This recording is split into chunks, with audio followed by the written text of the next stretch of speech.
Bismillah, alhamdulillah, wassalatu wassalamu ala rasulillah, sallallahu alayhi wa ala alihi wa man ihtada bihudah.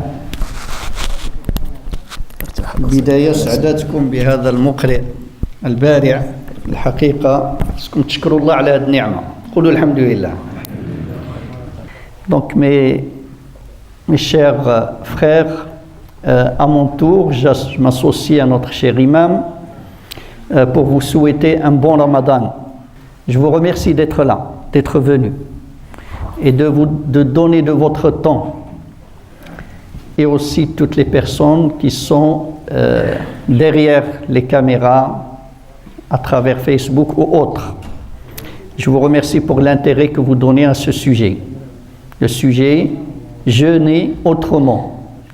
Jeûner autrement parce que je pense qu'il est temps qu'on jeûne comme nous a invité notre cher prophète Mohammed sallallahu alayhi wa sallam, comme il nous a enseigné Mohammed sallallahu alayhi wa sallam. Comment on va jeûner avec une détermination, comment on va jeûner le meilleur Ramadan de notre vie. Donc ça c'est l'objectif de notre séance. Et je vous promets, bi'idhnillah, si on oriente nos cœurs vers Allah subhanahu wa ta'ala, parce que c'est Allah qui donne, c'est Allah qui fait comprendre, on va profiter énormément bi'idhnillah. Ikhwani, donc d'abord on va parler de pourquoi c'est important de changer nos habitudes pendant Ramadan, de jeûner réellement, de jeûner correctement. C'est quoi les bienfaits du mois de Ramadan? Nous allons parler aussi de nos contradictions pendant ce mois béni, et on va finir par une proposition que je vais vous donner, Inch'Allah, comment on peut planifier le jeûne du mois de Ramadan. Donc Ramadan, vous le savez tous, c'est Shahrut Taqwa. Allah Azza wa Jal dit Ya ayyuhalladhina amanu kutiba alaykumu as-siyam kama kutiba ala alladhina min qablikum la'allakum tattaqun. Allah Azza wa Jal nous dit que vous allez jeûner. On vous a prescrit le jeûne comme on l'a prescrit à ceux qui sont avant vous. Pourquoi? Pour acquérir cette taqwa. On peut la traduire taqwa par la piété, mais je vous dis taqwa, c'est mieux de la définir. C'est cette énergie que quand on l'a, cette taqwa, on s'épanouit spirituellement, on s'épanouit dans nos devoirs religieux. Taqwa, c'est elle qui nous donne ces freins, qu'à chaque fois on est face à une tentation et un péché, on trouve de la résistance. Et taqwa, il est important dans notre vie, parce que si je dis juste 2 ou 3 versets où Allah Azza wa Jalla nous parle des bienfaits de taqwa, il dit وَمَنْ يَتَّقِ اللَّهَ يَجْعَلْ لَهُ مَخْرَجًا وَيَرْزُقْهُ مِنْ حَيْثُ لَا يَحْتَسِبُ. Celui qui a cette taqwa, Allah Azza wa Jalla lui donne une issue favorable de ses difficultés, de ses problèmes. Dans l'autre, juste dans la même sourate un peu plus loin, وَمَنْ يَتَّقِ اللَّهَ يَجْعَلْ لَهُ مِنْ أَمْرِهِ يُسْرًا. Allah Azza wa Jalla nous promet avec la taqwa qu'il va nous faciliter les choses. Il va nous faciliter notre vie. Il va nous faciliter notre adoration, donc notre jeûne du mois de Ramadan et tous nos affaires. Et il dit aussi وَمَنْ يَتَّقِ اللَّهَ يُكَفِّرْ عَنْهُ سَيِّئَاتِهِ وَيُعْظِمْ لَهُ أَجْرًا. Donc le Ramadan, c'est le mois de l'adoration par excellence. شهر رمضان الذي أنزل فيه القرآن. Donc Ramadan, c'est le mois du Coran par excellence. Ramadan, c'est le mois du dhikr, c'est le mois de la salat, c'est le mois du jeûne, c'est le mois du dua, c'est le mois de la compassion, c'est le mois de toutes les vertus. Donc Ramadan, ayyuha al-ikhwa, pour profiter bien de Ramadan, nous devons le voir comme notre dernière occasion. C'est une grande occasion. Dernière occasion. On ne sait pas si Ramadan prochain nous serons là. Ces 2 jours, nous avons eu dans cette mosquée la prière Salat al-Janaza sur 3 morts en 2 jours. Et on ne sait pas si l'année prochaine, même si on est vivant, est-ce qu'on aura la santé, Allahu a'lam. C'est pour cela, Ramadan, c'est une grande occasion qu'il ne faut pas rater. Ramadan, c'est l'occasion de changer. C'est l'occasion de sortir de ses addictions. Tellement on a dit, voilà, stop, je vais arrêter ce péché, je vais faire ça, je vais arrêter d'être feignant dans mes devoirs, mais on n'arrive pas. Ramadan, l'ambiance est propice, parce que le prophète sallallahu alayhi wa sallam, il nous dit que إِذَا جَاءَ رَمَضَانَ فُتِحَتْ أَبْوَابُ الْجَنَّةِ. Donc il y a un bouleversement dans la création avec le début du mois de Ramadan. Qu'est-ce qui se passe? Les portes du paradis s'ouvrent. Et dans une autre version authentique, les portes du ciel. Et dans une autre, les portes de la miséricorde. Les portes de l'enfer se ferment et les shayatines s'enchaînent. Donc les shayatines ne sont plus là. L'ambiance elle est propice. D'où vous voyez que pendant Ramadan, c'est normal de voir qu'il y a beaucoup de monde qui vient, qui commence à la salat. La plupart d'entre nous, si on dit quand tu as commencé réellement à faire ta salat, c'est pendant Ramadan. Les gens qui ne comprennent pas, ils disent oui, ces gens ils viennent que pendant Ramadan. Ils adorent Ramadan. Non, ils n'adorent pas Ramadan. C'est plus fort que eux. Il y a une ambiance qui les attire, une ambiance spirituelle, parce que justement les portes du ciel sont ouvertes, les portes de l'enfer sont fermées et les shayatines sont enchaînées. Les shayatines sont enchaînées, c'est important de comprendre qu'il est temps de se responsabiliser, de ne pas jeter, de ne pas chercher les boucs émissaires pour nos échecs. Et ne dis pas quel shaitan, le grand, le petit. Les shayatines, te dit Muhammad sallallahu alayhi wa sallam. Mais si quelqu'un il a pris l'habitude pendant 11 mois de dire oui à tout ce qui lui demande shaitan, donc tu es programmé. Donc c'est le mois de la résistance, ce qui explique que pendant Ramadan, il y a des gens qui continuent à faire des péchés, continuent à désobéir, etc.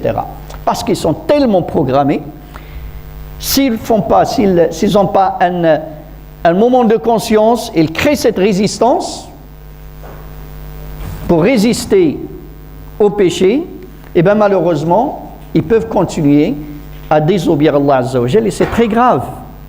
C'est très grave de désobéir Allah pendant Ramadan. Parce que, pas uniquement on fait un péché, mais on transgresse le sacré. Et ça, c'est encore plus grave, wal-iyadhu billah. Donc Ramadan, mes chers frères, mes chères sœurs, pour ceux qui nous écoutent ou nous voient, c'est le mois du jeûne. Wa alaykum salam. Jeûner un seul jour, sincèrement pour Allah subhanahu wa ta'ala, nous éloigne, nous dit Muhammad sallallahu alayhi wa sallam, de l'enfer 70 ans. Man sama yawman fi sabilillah, ba'ad Allahu baynahu wa bayna an-nari 70 kharifa. Donc, c'est normal d'avoir faim quand on jeûne.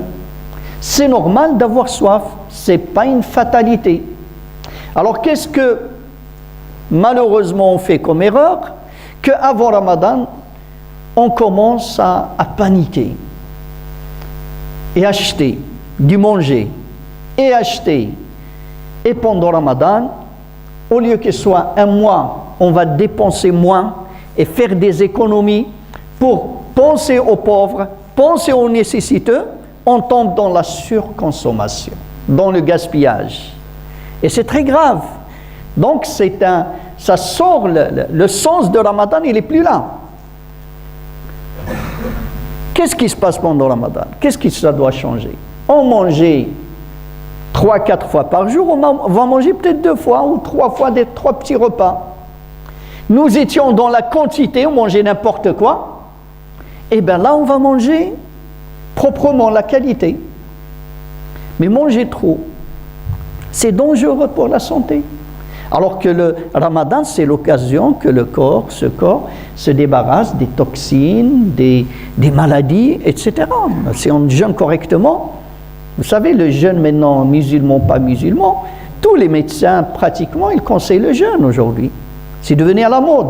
Avant, on polémiquait, le jeûne, oui, c'est bien de jeûner, Mais il faut boire de l'eau. Aujourd'hui, il y a des théories nouvelles qui disent que le meilleur jeûne, c'est le jeûne sec. C'est le jeûne que font les musulmans. Mais comment nous on fait? Imaginez 16 heures, on va jeûner pratiquement 16 heures. Cet estomac, il ne mange rien. Et pendant toute la nuit, on est en train de grignoter. Toute la nuit, on est en train de manger. Al-Maghreb, déjà une quantité colossale du manger qui tombe sur ce pauvre estomac. Ça, c'est la maladie. Donc, le bienfait du jeûne, il n'est plus là sur le point, on va dire, sanitaire.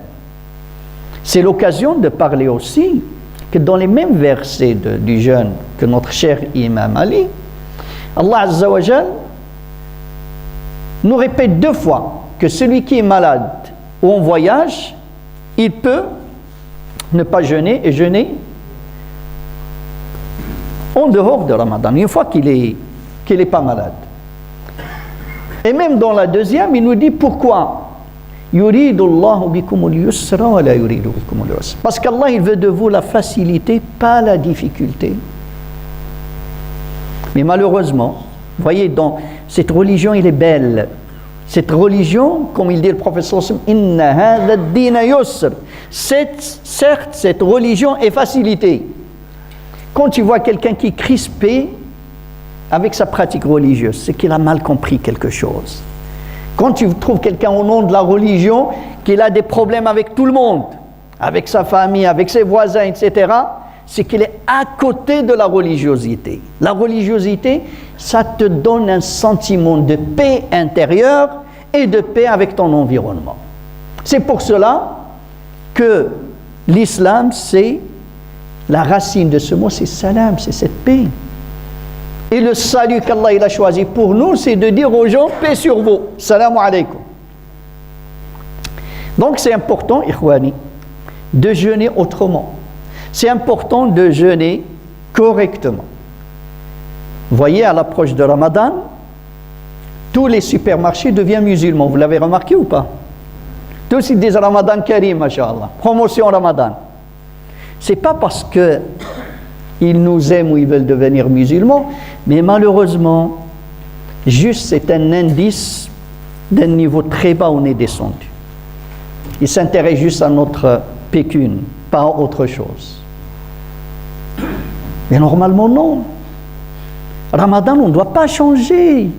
On doit manger moins et donner plus. C'est ça, Ramadan. Manger moins et donner plus. Qu'est-ce qui se passe? Il va dire où est le problème?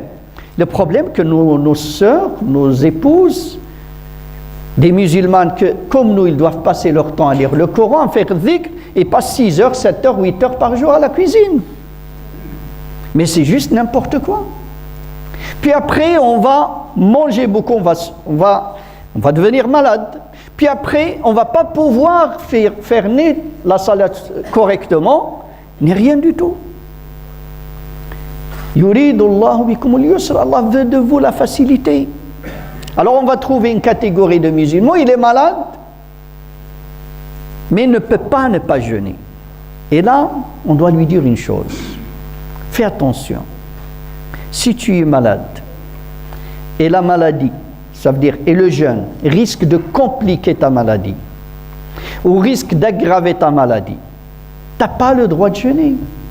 Celui qui t'a demandé de jeûner quand tu es en forme, c'est celui qui t'a interdit de jeûner quand tu risques de porter atteinte à ta santé. À un certain moment, il faut se poser la question, on adore qui? Si on adore Allah, il faut qu'on se soumette à Allah subhanahu wa ta'ala. Allah, il veut de nous la facilité.